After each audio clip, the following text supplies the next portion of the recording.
కొంచెం dry subject ఇది, బూతులు ఉండేవి, కానీ it is valid and required for the society of Telangana.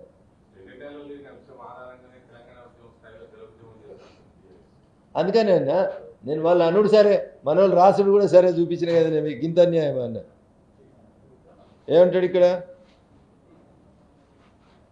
Heading చూడు, గోదావరి బోర్డును ముట్టడిస్తాం, పెద్ద హెడ్డింగ్, పింక్ కలర్ హెడ్డింగ్ ఇది.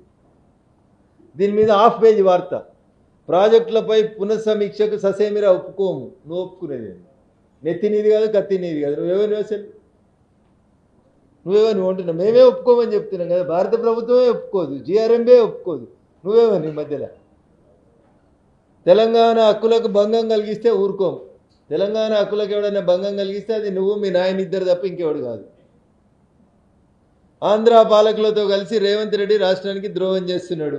రేవంత్ రెడ్డి నువ్విద్దరు డబ్ల్యూడబ్ల్యూ ఆడుతురు అని మేము చెప్తున్నాం కదా.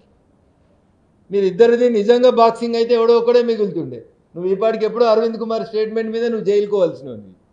నువ్వు జైలు ఎత్తలేడంటేనే మీరు ఇద్దరు డబ్ల్యూడబ్ల్యూఎఫ్లో కొట్లాడినట్టు దొంగ కొట్లాడుతురు తప్పితే ఏం లేదు. మీడియాతో BRS working president KTR chit chat.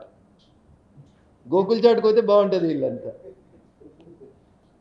నదీ జలాల్లో న్యాయమైన వాటా, ప్రాజెక్టుల అనుమతుల్లో రాజీ పడే ప్రసక్తి లేదని కేంద్ర రాష్ట్ర ప్రభుత్వాలని బీఆర్ఎస్ వర్కింగ్ ప్రెసిడెంట్ కేటీఆర్ హెచ్చరించారు. ఏడా విలేకరులతో చిట్ చాట్లు హెచ్చరించారు. ఢిల్లీకి రాని హెచ్చరిస్తాను, వేదికిస్తాం.